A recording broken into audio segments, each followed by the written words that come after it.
नमस्कार दोस्तों, स्वागत है सभी का आपके अपने YouTube channel online study with DK में। और आज हम आपके लिए लेकर आए हैं हिंदी पेडागोजी से संबंधित 30 अति महत्वपूर्ण प्रश्न। जी हाँ दोस्तों, हिंदी भाषा शिक्षण शास्त्र के ये जो 30 प्रश्न हैं ये आपको आने वाले कोई भी टैट एग्जाम हो, चाहे CTET, REET, UPTET, super TET या कोई से भी टैट की तैयारी आप कर रहे हैं तो उसमें ये निश्चित आपके लिए बहुत उपयोगी साबित होंगे।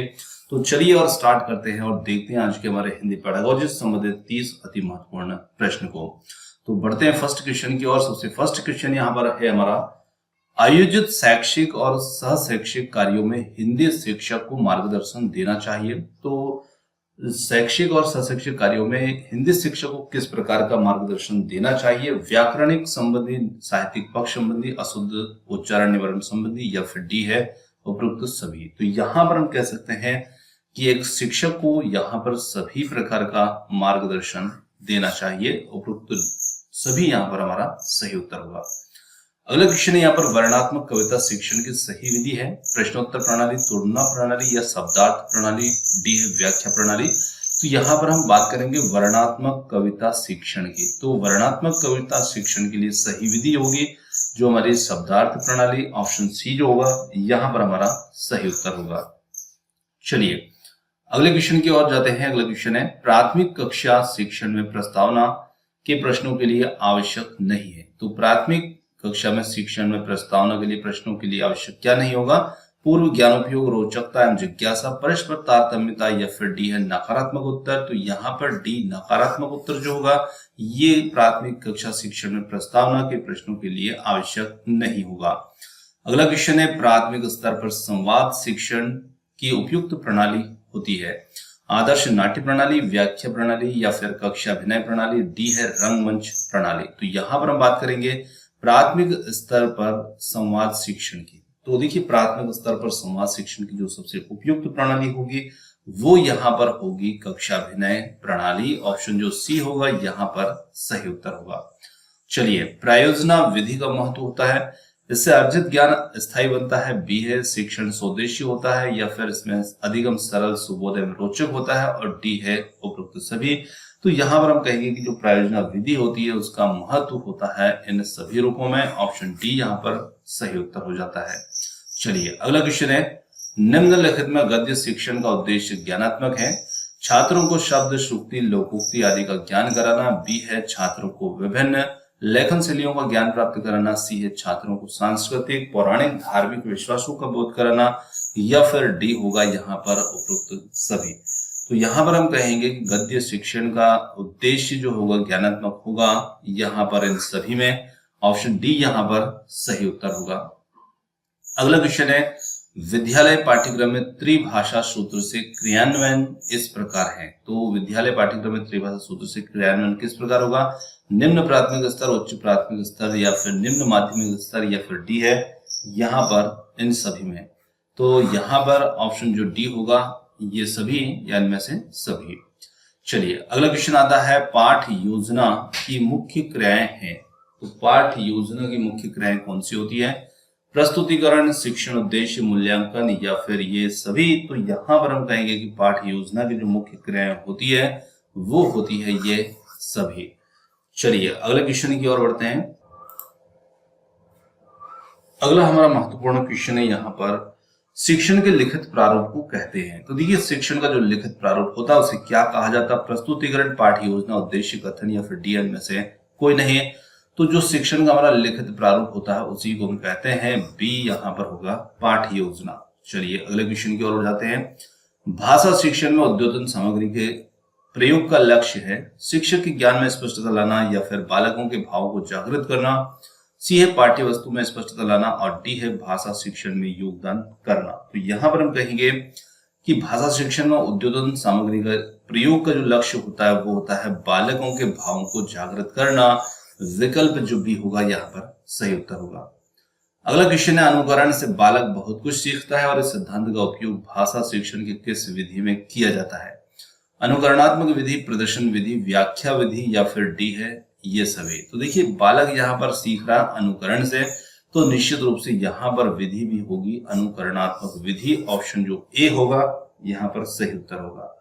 अगला क्वेश्चन आता है, दल शिक्षण विधि अधिक उपयुक्त तो मानी गई है किसके लिए? प्राथमिक कक्षा, माध्यमिक या उच्च कक्षा, या फिर डी है ये सभी के लिए। तो दल शिक्षण जो होता है जरूर नहीं कि उसे हम प्राथमिक में ही लागू करें या माध्यमिक में, ये सभी कक्षाओं के लिए होती है। ऑप्शन जो डी होगा यहाँ पर हमारा सही उत्तर होगा। अगला क्वेश्चन है, भाषा शिक्षण में परंपरागत उद्बोधन सामग्री के रूप में बहुत अधिक सहायक किसे समझा जाना चाहिए? पाठ्य पुस्तक, श्यामपट्ट, रेखा चित्र या फिर केवल चित्र? तो यहाँ पर यदि हम बात करते हैं तो पाठ्य पुस्तक जो होगी वो सबसे ज्यादा यहाँ पर सहायक समझी जानी चाहिए। ऑप्शन ए इसमें हमारा सही उत्तर होगा।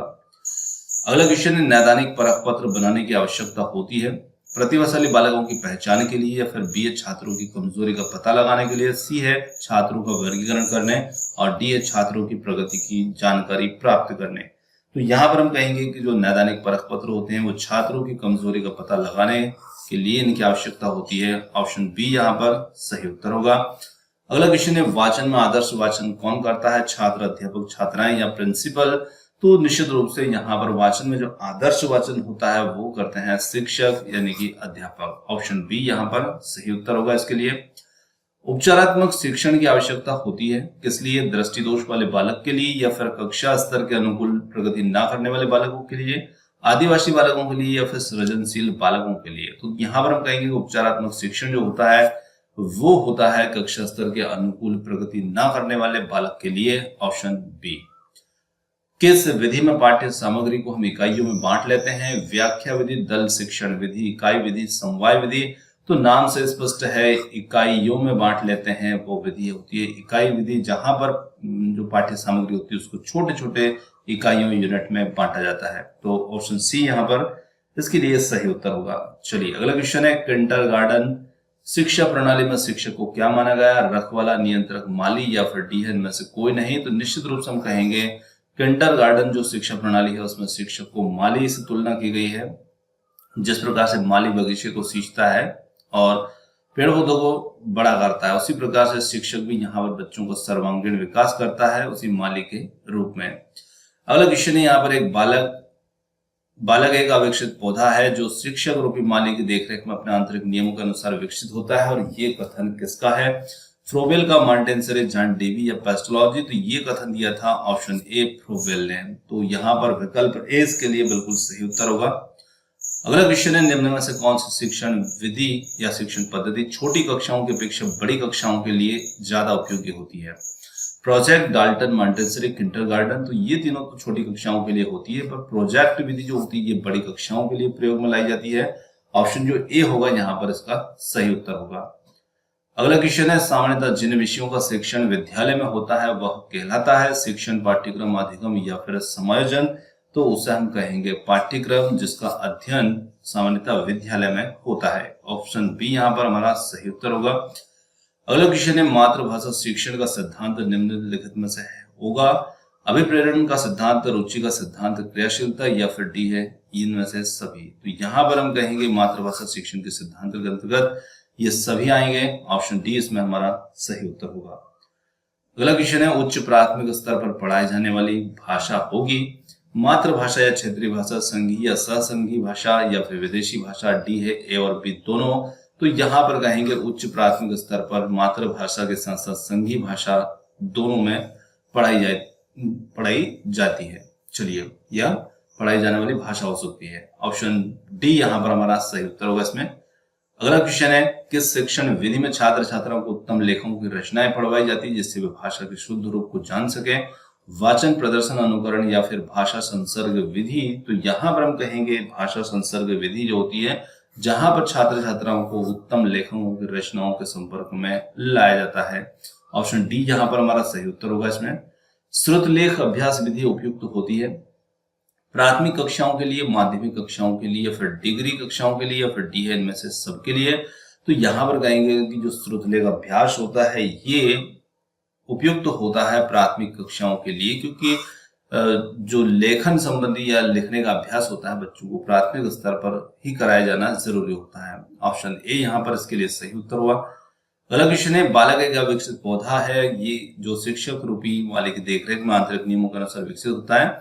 ये कथन फ्रोबेल ने दिया है। ये क्वेश्चन हमारा रिपीट हो गया, कोई बात नहीं, मैं क्वेश्चन आपको एक्स्ट्रा बढ़ा देंगे इसमें। अगला क्वेश्चन की ओर जाते हैं। दृश्य सहायक सामग्री में से इनमें से आप किसे सबसे ज्यादा सहायक मानेंगे? चार्ट को, मानचित्र, रेखा चित्र, या फिर डी है सभी को? तो निश्चित रूप से हम दृश्य सहायक सामग्री में इन सभी को यहाँ पर महत्वपूर्ण मानेंगे, क्योंकि ये सभी दृश्य सामग्री के अंतर्गत आते हैं। तो ऑप्शन डी यहाँ पर हमारा बिल्कुल सही उत्तर होगा इसके लिए। अगला क्वेश्चन है। भाषा के अलावा मनुष्य की भाव अभिव्यक्ति का माध्यम होता है? मुख मुद्रा, हाव भाव, अंग संचलन, या फिर डी है ये सभी? तो निश्चित रूप से यहाँ पर हम मनुष्य की भाषा के अलावा जो भाव अभिव्यक्ति होती है वो इन सभी के माध्यम से भी होती है।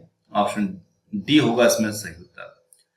अगला क्वेश्चन है हमारा यहाँ पर। हिंदी भाषा शिक्षण सिखाने के प्रति रुचि उत्पन्न करना यह उद्देश्य होता है?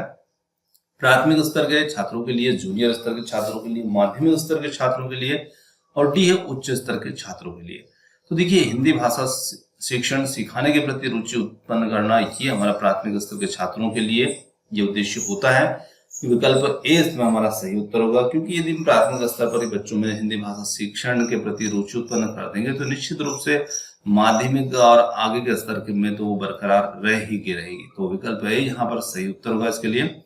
अगला क्वेश्चन है यहाँ पर। प्राथमिक स्तर पर बच्चों की भाषा में रुचि का विकास करने का सबसे उपयुक्त उपाय है? तो यदि हम बात करें यहाँ पर तो सबसे उपयुक्त उपाय क्या होगा? बालकों से पाठ्य पुस्तक पढ़वाना, बच्चों को मौखिक रूप से अधिक समझाना, या फिर सी है बालकों में व्याकरण संबंधी ज्ञान को बढ़ाना, और डी है उपरोक्त सभी। तो यहाँ पर यदि हम कहें कि जो विकल्प डी हो इसके लिए, तो ये बिल्कुल सही होगा, उपरोक्त सभी। क्योंकि बच्चों से पाठ्य पुस्तक पढ़वाना, मौखिक जो अभिव्यक्ति वो भी करवाना, और साथ ही साथ व्याकरण संबंधी ज्ञान को भी बढ़ाना इसमें शामिल होगा। चलिए, विकल्प डी यहाँ पर हमारा उत्तर हुआ। एक क्वेश्चन हमारा एक्स्ट्रा है यहाँ पर, क्योंकि एक क्वेश्चन रिपीट हो गया था। संप्रेषण की कुशलता बढ़ती है धन से, अनुभव से, या अंतर्क्रिया या प्रशिक्षण से? तो यहाँ पर हम कहेंगे कि संप्रेषण की जो कुशलता होती है, निश्चित रूप से जब आप अंतर्क्रिया करते हैं, अपने विचारों को अभिव्यक्त जितना ज्यादा करेंगे तो निश्चित रूप से आपने संप्रेषण की कुशलता बढ़ेगी। तो विकल्प बी यहाँ पर इसके लिए बिल्कुल सही उत्तर होगा। और यहाँ पर आज के हमारे हिंदी पेडागोजी से संबंधित जो भी 30 क्वेश्चन थे वो समाप्त होते हैं। और क्वेश्चन आपको कैसे लगे कमेंट्स करके जरूर बताइएगा। वीडियो पसंद आया तो वीडियो को लाइक, शेयर और चैनल को सब्सक्राइब करना मत भूलिएगा। आपने जो समय दिया उसके लिए बहुत बहुत धन्यवाद। थैंक्स फॉर वॉचिंग, और मिलते हैं जल्द ही एक और नए किसी अगले वीडियो के साथ। धन्यवाद।